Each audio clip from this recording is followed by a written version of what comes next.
오늘 설교 제목은 감사가 먼저다. 그 말입니다. 한번 따라 하시겠습니다. 감사가 먼저다. 감사가 먼저다. 좀 설교 제목이 좀 이상합니까? 원래 저는 이 설교 제목을 그렇게 하려고 마음도 먹었었어요. 먼저 할 것, 나중 할 것. 그런데 오늘이 추수감사주일이기 때문에 그 말보다는 감사하라는 말을 먼저 넣는 게 좋을 것 같아요. 그래서 기도하다가 감사가 먼저다. 그렇게 설교 제목을 정했습니다. 이 시대에 고질적인 병이 있습니다. 그 병이 뭔지 아세요? 뭡니까? 한번 대답해 보세요. 이 시대의 고질적인 병. 그래요. 감사할 줄 모르는 병입니다. 감사할 줄 모르는 병. 이것이 고질적인 병입니다. 언제부터인가 사람들은 감사를 잃어버렸습니다. 구원받은 성도가 하나님께 감사하지 않습니다. 엄마의 피로 낳고 부모의 눈물과 땀으로 길러지고 교육을 받은 자녀가 부모에게 감사하지 않습니다. 부모에게 감사하는 자녀가 얼마나 됩니까? 정말로 진정한 마음으로 하나님께 감사하는 성도가 얼마나 됩니까? 구원받아서 하나님 아들이 되었는데도 불구하고 눈에 보이는 것, 작은 것이라도 좋은 것 주어지면 감사.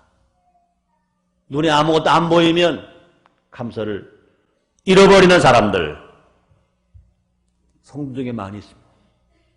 부모가 무엇을 화끈한 거 해주면 감사하고 부모가 무엇을 해주지 못하면 감사를 잃어버리는 이 세대.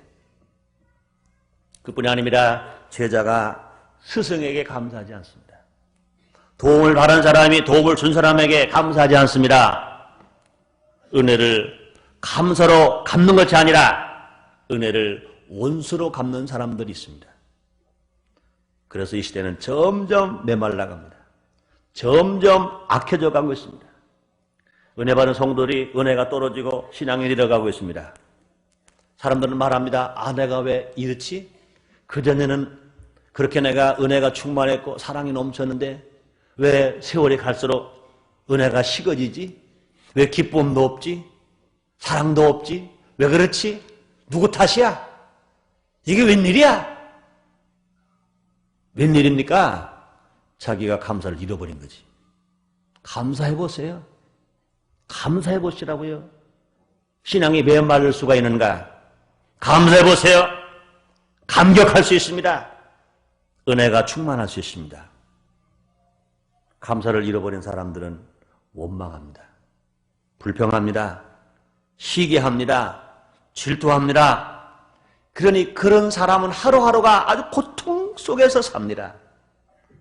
그래서 이 사회는 병들어가고 각종 흉악한 범죄와 대형 사고들이 끊칠 줄 모르고 일어납니다. 그러나 하나님의 뜻은 그렇지 않습니다. 데살로니가전서 5장 16절로 18절에서 이렇게 말씀하십니다. 항상 기뻐하라. 쉬지 말고 기도하라. 범사에 감사하라. 이는 그리스도 안에서 너를 향하신 하나님의 뜻이라고 말씀했습니다. 오늘 보면 10편 50편 23절에서 감사로 제사를 드리는 자가 나를 영원롭게 하나니 그 행위를 옳게 하는 자에게 하나님은 구원을 보이겠다고 약속하셨습니다.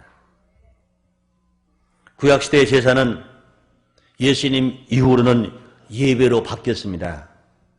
그러므로 이 말은 감사로 예배를 드리는 자는 하나님을 영원롭게 하나니 그 예배를 감사함으로 잘 옳게 하는 자에게 하나님은 구원을 보여주겠다고 약속하셨습니다. 우리는 지금 잃어버린 감사를 찾는 것이 제일 먼저 해야 할 일입니다. 신앙으로 감사, 영어로 감사, 마음으로 감사, 생활로 감사, 이 감사를 찾는 것입니다.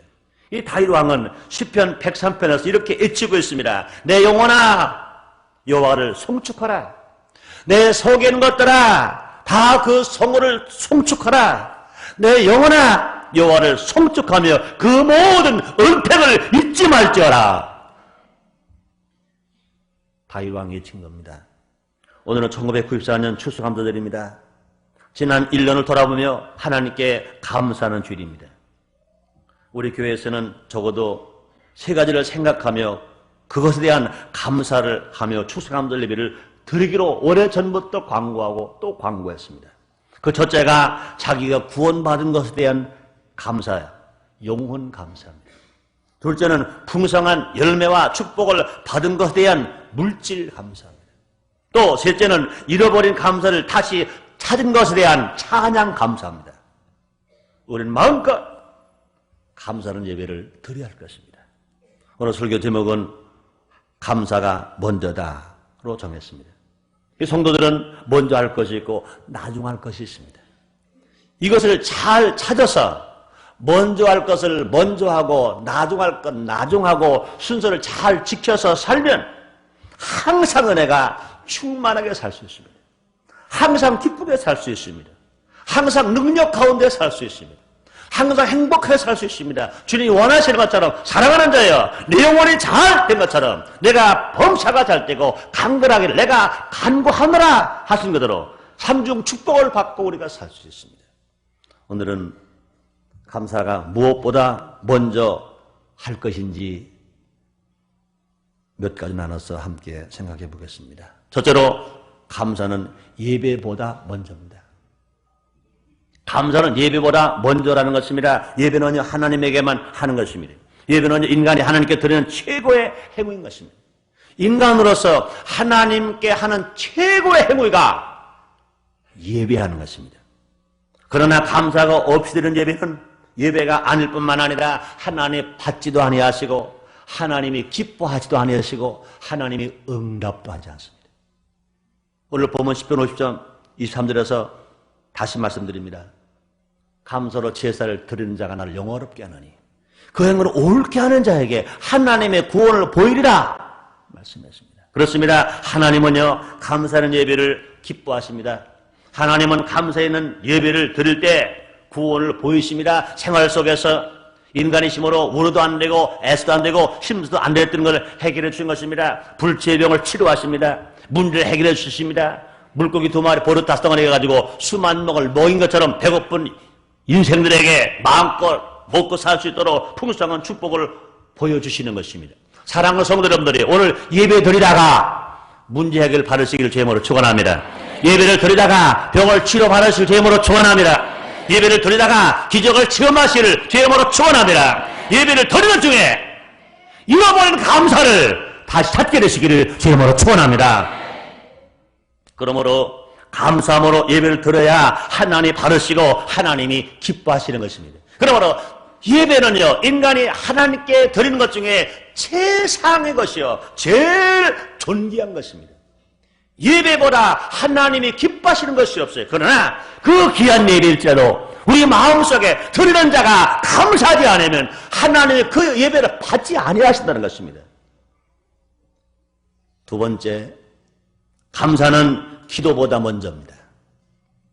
기도는 그리스도인의 특권입니다. 기도에는 많은 내용이 있습니다. 자기를 위한 기도가 있고요. 남을 위한 기도가 있고요.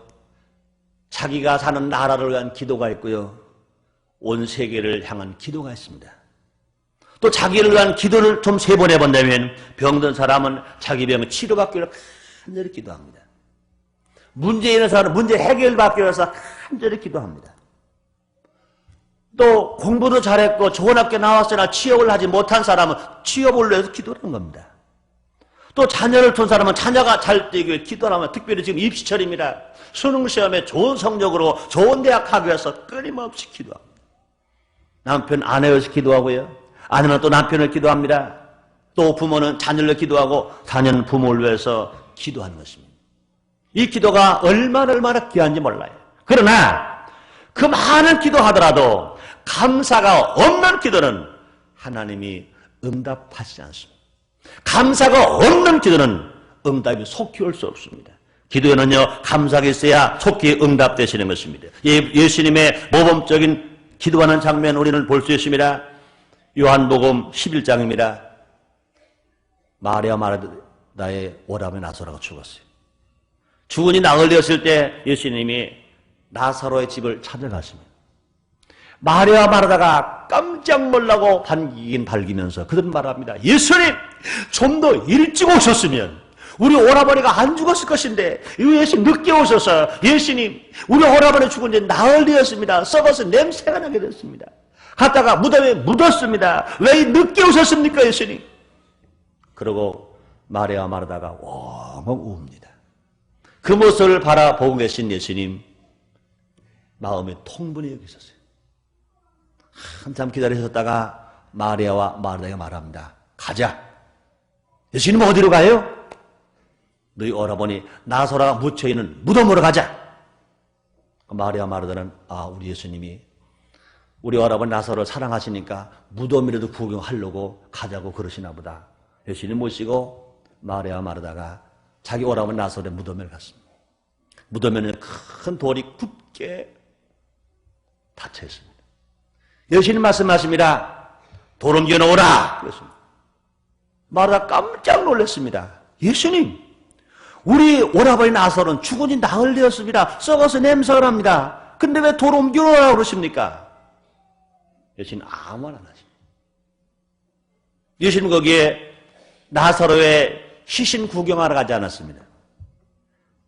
나사로의 시신에 썩어진 냄새 맡으러 가는 것이 아닌 겁니다. 예수님은 지금 살리러 간 것입니다. 예수님은 지금 살리러 가셨습니다. 그런데 마리아와 마르다는 그런 믿음을 갖지를 못했어요. 마르다가 가지고 있는 믿음은 과거 예수님이 우리를 사랑하시는 것, 그 믿음 알고 있습니다. 장차 예수님이 재림하실 때 자기 오라버니가 무덤에서 부활될 것은 믿고 있습니다. 그러나 지금 당장 죽은 지 나흘 되어 썩어서 냄새나는 그 오라버니가 살아날 걸 못 믿었습니다. 그래서 마르다 그 말한 겁니다. 예수님, 우리 오라버니 죽은 지 나흘 됩니다. 썩어서 냄새가 납니다. 그래 마리아와 마르다의 믿음은 과거의 믿음은 가지고 있습니다. 미래 장차 믿음 가지고 있습니다. 그러나 오늘의 믿음이 없습니다. 오늘의 믿음이 없다면 예수님은 일하실 수 없습니다. 오늘의 믿음이 없다면 예수님은 기적을 행하실 수 없습니다. 예수님이 화가 나셨어요. 믿음이 없는 마리아와 마르다를 보고 화가 나셨습니다. 예수님 큰 소리로 명령합니다. 너희가 믿을 때 하나님의 영광을 보리라 하지 않느냐? 소원을 주니까 그때 마리아와 마르다 정신이 부쩍 났습니다. 그렇다. 우리 예수님은 과거의 예수님만이 아니다. 우리 예수님은 미래의 예수님만이 아니다. 오늘의 예수님이시다. 우리 예수님이 우리 오라버니 나사로의 무덤에 오신 것은 시신 보러 온 것이 아니다. 냄새 맡으러 온 것이 아니다. 우리 예수님이 우리 오라버니 살리러 오셨다. 믿음이 확 들어오자마자 돌 옮겨 놓았어요. 그 다음에 이제 하실 일은 누가 하실 겁니까? 예수님이 일하실 겁니다. 돌 옮겨 놓는 것은 마리아와 마르다가 할 일이고 죽은 나서 살리실 일은 예수님이 하실 일입니다. 이 큰 문제가 생겼습니다. 마리아와 마르다 다 끝났어요. 이제 예수님이 하실 일인데 죽었어요. 썩었어요. 냄새가 납니다. 근데 그때 예수님이 보통 사람과 이러지 않을 겁니다. 예수님이 하시니까 하나님, 나사로가 죽었어요. 살릴 수 있게 나에게 더 큰 능력을 주세요. 그렇게 기도하셨나요? 아닙니다. 그러면 예수님이 하나님이니까 돌이 옮겨진 것을 보고 그냥 나사로야 나오라! 그랬나요? 그러지 않습니다. 그보다 먼저 어떻게 했습니까? 우리 예수님은 요한복음 11장 41절에 보니까 이렇게 말합니다. 돌을 옮겨 놓으니 예수께서 눈을 들어 우러러 보시고 가라사대 아버지여 내 말을 들으신 것을 감사합니다. 마리아와 마르다가 이제 믿음 없었다가 믿음을 가지고 돌을 옮겨놓은 것을 보시고 하나님은 예수님 하나님 앞에 먼저 하나님의 간절히 감사하기도 하시고 감사기도 먼저 하시고 그 다음에 죽은 나사로를 살려내시기 위해서 나사로야 나오라 명령하니까 죽은 나사로가 수유를 입은 채로 수건을 동이면 채로 걸어 나오고 믿으시면 아멘 하겠습니다. 믿으시면 아멘 하겠습니다. 그렇습니다. 우리가 죽음 같은 문제가 있습니까? 우리도 안 되고 애쓰는 분들은 큰 문제가 있습니까? 가정에 문제가 있습니까? 사업에 문제가 있습니까? 질병 때문에 문제가 있습니까? 우리가 할 일이 뭐냐? 하나님이신 예수님도, 메시아신 예수님도 하나님 앞에 먼저 감사했어요. 하나님 앞에 먼저 감사하시고 문제 해결을 위해서 예수님이 말씀하셨습니다. 우리의 신앙도 마찬가지인 것입니다. 우리가 개인의 기도를 하든지 가정 기도하든지 이웃의 기도, 그런 나라와 민족 기도하든지 하나님 앞에 무릎을 꿇고 기도할 때 제일 먼저 할 일이 뭡니까? 하나님 아버지 감사합니다. 나 영혼을 구원하신 하나님 감사합니다. 하나님 아들에게 하신 것 감사합니다. 지금까지 나를 인도하시고 사랑하시고 축복하신 하나님 감사합니다. 나의 미래까지 책임져 주신 하나님 감사합니다. 오늘 지금 문제가 있어도 난 하나님 앞에 감사합니다. 하나님 감사합니다. 혹시 병이십니까? 하나님 아버지 병 있는 거 감사합니다. 하나님 사업이 부도난 거 감사합니다. 하나님 아버지 내 자녀가 어렵게 된 것 감사합니다. 하나님 감사합니다. 하나님은 전지전능하시고 무소부지한 하나님이시기 때문에 모든 걸 다 하실 수 있습니다. 하나님 감사합니다. 하나님 감사합니다. 내 가정도 내 것이 아니라 하나님의 것입니다. 내 자녀는 내 것이 아니라 하나님의 것입니다. 나를 믿으셔서 나에게 가정을 주시고 나에게 자녀를 주시고 나에게 물질을 주시고 나에게 교회를 주시고 하나님 나를 사랑하시니 감사합니다. 감사하기도 한 후에 그 다음에 우리들이 문제를 놓고 기도하면 틀림없이 응답될 것 믿으시기 바랍니다. 그렇습니다. 응답하는 교회의 첫째 순서는 뭐냐? 감사인 것입니다. 아무리 급해도 감사 기도를 먼저 해야 할 것입니다. 그때까지 응답해 주신 하나님 앞에 늘 생각하며 감사하는 것입니다. 그렇습니다. 그러므로 기도는요, 감사로 시작해서 감사로 마쳐야 될 것인 것입니다. 우리의 기도의 순서가 감사가 시작이요, 마지막에 마침이 감사인 것입니다. 예배도 마찬가지인 것입니다. 감사로 시작했다가 마지막에 감사로 마치는 예배가 되어져야 할 것인 것입니다. 우리 인생 살아가는데 마찬가지입니다. 감사로 시작했다가 감사로 살다가 감사로 마치는 삶을 살아갈 때 원수마귀는 한 길로 왔다가 7길로 떠나게 될 것 믿으시기를 바랍니다. 세 번째, 감사는 예물보다 먼저입니다. 구약의 제사에는 예물이 꼭 있었습니다. 신약 예배에도 예물이 꼭 있습니다. 그러므로 예배 드리는 자가 예물은 꼭 필요한 것입니다. 예물은 하나님이 바르시고 축복은 드리는 자가 받습니다. 그렇습니다. 예물은 하나님 바르시고 축복은 들은 자가 받는 종자 씨앗과 같은 것입니다. 그러므로 잠언 3장 9절 10절 이렇게 말씀하십니다. 내 재물과 내 소산물의 처음 열매로 여호와를 공경하라. 그리하면 내 창고가 가득히 차고 내 집틀에 새 포도즙이 넘치리라 말씀입니다. 그렇습니다. 재물로 하나님 공경할 때 부의 축복을 받습니다. 창고가 가득히 찬다고 그랬습니다. 제물로 하나님을 공경할 때 기쁨과 행복의 복을 받을 수 있습니다. 포도즙에 새 포도즙이 넘친다 그랬습니다. 포도즙을 뭘 말합니까? 기쁨과 행복을 말합니다. 그렇습니다. 예배하는 자에게 예물, 헌금 얼마나 중요한지 모릅니다. 그러나 감사 없이 억지로 하는 예물, 감사 없이 불평하며 하는 예물, 감사 없이 마지못해 하는 예물, 하나님은 기뻐하지 아니하시고 하나님은 그런 예물을 받지도 아니하시고 그런 예물 외에는 축복을 하지 않습니다. 어떤 부흥사가 그런 얘기를 하더라고요. 교회 중진 재직입니다. 교회 부흥회가 열렸어요. 우리 교회는 아닙니다. 우리 교회 있는 성도 하나 없습니다. 근데 하루 종일 일하고 저녁을 잡숫고 나니까 몸이 좀 노릇노릇합니다. 부흥회에 참석할 수가 없습니다. 또 작은 교회이기 때문에 우리 교회는 내가 절대 원치 않습니다. 헌금을 얼마 냈다는 것을 전 주보에 절대 낼 수도 없고 처음부터는 내지 않았습니다. 그러나 작은 교회는요 다 부르거든요. 누가 얼마 냈고 누가 얼마 냈고 그 다음에 주일날 전부 이제 주보에 기록을 합니다.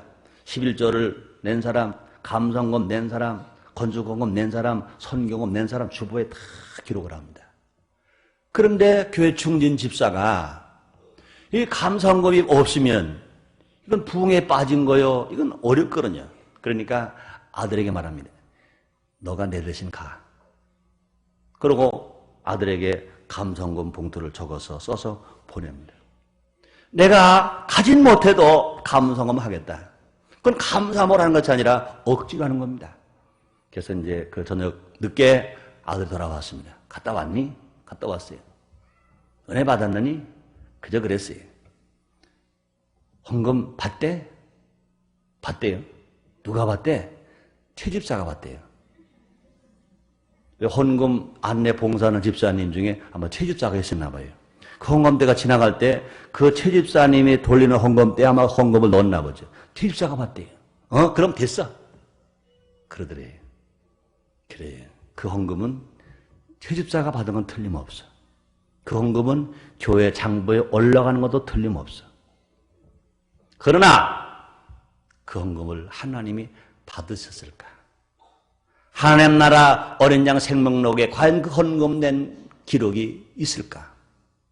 물론 자기가 지체가 부자유합니다. 병이 들어서 꼼짝할 수가 없습니다. 마음은 골백번 가고 싶으나 몸이 말을 듣지 않아서 갈 수 없어. 그래서 부흥성에 탭불을 갖다가 집에서 탭불을 들으면서 은혜를 받아요. 내가 가지 못하니까 내가 이 귀한 은혜를 혼자 탭불을 통해 받을 수가 없어. 난 하나님 앞에 감사금을 드려야 해. 그러고 감사금을 감격함으로 드렸다면 그 헌금이 하나님 1등으로 받아. 1등으로 받아. 그러나 감사 없는 예배는 하나님이 기억도 하지 아니하십니다. 그러므로 예배를 드릴 때는 무엇보다 먼저 감사함으로 드려야 합니다. 오늘 추수감사 예배를 드립니다. 이 예배가 정말로 감사함으로 드리기를 원하시면 아멘 하겠습니다. 원하시면 아멘 하겠습니다. 원하시면 아멘 하겠습니다. 사랑 여러분, 아마 추수감사 예배를 부흥회 할 때부터 광고를 쭉 했어요. 혹시라도 그 마음속에 감사가 없는 분들은 광고할 때마다 부담됐을 거예요. 이거 뭐 헌금 많이 하라는 거 아닌가? 과일 잔뜩 쌓아놓으라는 거 아닌가? 그러고 마음이 부담됐을 거예요. 그러나 감사가 넘치는 사람은 얼마나 더 드릴까? 적어도 추석 감사들이 되면 한국 명절 추석 때부터 기대해야 합니다. 한국 명절 추석 때부터 금년도 추석 감사절 예배 때는 어떤 하나님 역사가 있날까? 하나님께는 얼마나 드릴까? 내가 받은 은혜가 얼마만큼인가? 내가 받은 축복이 얼마만큼인가? 얼만큼 드릴까? 하고 그때부터 고민하고 기도할 겁니다. 저도 그렇게 했어요. 저도 아까 2부 예배 때 내 나름대로 할 수 있는 것은 최상으로 했어요. 해마다 최상으로 합니다. 내가 할 수 있는 최상으로 난 합니다. 사랑하는 여러분들이요. 1994년도 추수감사 예배를 드리는 것 자체가 얼마나 복입니까? 난 아까 2부 예배와 3부 예배 이 얘기하면서 막 눈물이 나더라고요. 1993년도 추수감사절 예배는 우리는 공설운동장에서 우리 교회 창립 10주년 기념과 겸해서 드렸습니다. 그때 기뻐 뛰고 함께 예배드렸던 성도님들 중에서 이 앞에 앉아야 할, 이 앞에 앉아서 예배드리는 권사님 중에서, 집사님 중에서, 성도님 중에서도 여기 없어. 2부 예배도 안 나오셨어. 3부 예배도 안 나오셨어요. 지금도 안 나오셨어요. 그리고 5부 예배 제가 설교 또 할 겁니다. 거기도 분명히 안 나오실 거예요. 왜 그래요? 그분들은 벌써 그 사이에 1년 사이에 하나님이 부르셔서 주님 나라 갔어. 우리가 지금은 아무리 불러도 그분들은 대답 안 하셔. 아무리 기다려도 그분들이 못 오셔. 사람 여러분들이요. 매년마다 추수감사절 예배를 예수님 오실 때까지 빠지지 않고 드릴 수 있게 되시기를 예수 이름으로 축원합니다. 예수 이름으로 축원합니다. 이것보다 더 큰 축복이 어딨습니까? 예수님 오실 때까지 추수감사절 예배를 드릴 수 있다면 벌써 생명이 있는 겁니다. 죽지 않은 거예요. 또 믿음이 있는 겁니다. 시간이 있는 겁니다. 환경이 있는 겁니다. 물질이 있는 겁니다. 건강한 겁니다. 최고의 축복이 뭐겠어요? 예수님 오실 때까지 추수감사절 예배를 빠지지 않고 드릴 수 있는 이것 아니겠어요? 이렇게 되시기를 주의 이름으로 축원합니다. 그렇게 생각한다면요, 매달 한 번 드려지는 추수감사절 예배가 얼마나 감사하겠어요. 얼마나 감격하겠어요. 그날이 기다려지는 거예요. 그러므로 우리가 하나님 앞에 예배를 드릴 때나 예물을 드릴 때 먼저 할 것이 뭐냐? 감사인 것입니다. 마지막 네 번째로 감사는 봉사보다 먼저입니다. 감사는 봉사하는 것보다 먼저예요. 교회에는 많은 봉사 요원이 필요합니다. 예배를 위해서 안내하는 봉사, 찬양하는 봉사, 헌금 의원으로 봉사, 교회 학교를 위해서 가르치는 봉사, 교사들이 필요합니다. 전도를 위해서 전도하는 봉사, 선교를 위해서 선교에 참여하는 봉사, 재정을 위해서 헌금을 드리는 봉사 다 필요합니다. 그런데 우리가 봉사를 잘할 때 하나님의 크신 사랑과 축복을 받습니다. 그러므로 시편 37편 26절에서 주님은 분명히 말씀하셨습니다. 정일토록 은혜를 베풀러 구워주니 그 자신이 복을 받느라 그랬습니다. 너희는 먼저 그의 나라 그를 구하라. 그러나 이 모든 것을 더하여 너에게 주시라고 주님 말씀하셨습니다. 몸으로 봉사할 때 건강할 수 있습니다. 물질로 봉사할 때 물질이 창대할 수 있습니다. 기도로 봉사할 때 더 큰 능력을 받을 수 있습니다. 자기가 가진 달란트 재능으로 봉사할 때 더 많은 재능과 더 많은 달란트를 향상시킬 수 있습니다. 그러나 이 모든 봉사도 감사함으로 해야 합니다. 감사 없이 하는 봉사 하나님 인정하지 아니하시고, 감사 없이 하는 봉사 자기도 기쁨이 없습니다. 감사 없이 하는 봉사 몸만 피곤합니다. 감사 없이 하는 봉사 괜히 짜증만 나고 신경질만 납니다. 그러므로 봉사하기 전에 먼저 감사가 있어야 합니다. 하나님, 죽을 영혼 살려주신 것 감사합니다. 썩을 몸이 영원하게 된 것 감사합니다. 마귀의 종이 하나님 아들 된 것 감사합니다. 예수의 신부된 것 감사합니다. 이제 지옥까지 천당 가게 되었으니 감사합니다. 이 모든 것이 하나님 하신 일입니다. 하나님의 몸된 교회에서 내가 하나님을 섬기듯이 내가 열심히 봉사하겠습니다 하고 봉사하는 사람에게 큰 상급이 있는 것 믿으시기를 바랍니다. 결론을 짓겠습니다. 오늘은 1994년 추수감사주일입니다. 우리 모두 혹시 잃어버렸다면 잃어버린 감사를 찾읍시다. 우리 모두 불평하지 말고 감사하면서 사십시다. 불평하면 불평거리가 자꾸 생기고, 감사하면 감사거리가 자꾸 생깁니다. 우리가 먼저 감사해야 또 제일 먼저 감사할 분 있는 겁니까? 두말할 것도 없습니다. 하나님, 나를 지으시고 나를 구원하시고 나를 사랑하시고 나는 푸른 저 인도하시고 실만함을 인도하시는 하나님 앞에 감사하는 겁니다. 하나님께 감사하면 모든 것을 다 감사할 수 있게 되는 것입니다. 그렇습니다. 우리 모두 마음을 다짐하면서 첫째로 우리는 구원해 주신 하나님께 감사하고, 그 다음에는 낳아주시고 길러준 부모님께 감사하고, 가르쳐 주신 스승에게 감사하고, 형제끼리 감사하고, 이웃끼리 감사하고, 성도끼리 감사하고, 직장에서 동료끼리 감사하고, 백성들은 나라에 감사하고, 나라의 지도자들은 국민에게 감사하고, 우리 모두 감사가 넘치는 사회를 만들어 봅시다. 분명히 범죄는 줄어들고 살기 좋은 사회가 될 것이고, 우리는 더 행복해져서 기쁨과 감사가 넘치는 우리의 삶으로 하나님이 복을 내려 주실 겁니다. 기도하겠습니다. 하나님, 1994년 추수감사주일 예배도 이 땅에서 드리게 해주시니 감사합니다. 1년 전에 함께 추수감사절 예배를 드렸던 성도님들 중에서 아무리 눈을 씻고 보아도 보이지 않는 성도가 있습니다. 주님이 데려가셨습니다. 하나님, 주님이 언제 오실지는 모르지만 간절한 종의 소원입니다. 주님이 오시는 그날까지 우리 성도를 매해마다 감격과 감사함으로 추수감사절 예배를 드릴 수 있게 해 주옵소서. 예수님의 이름으로 기도드리옵나이다. 아멘.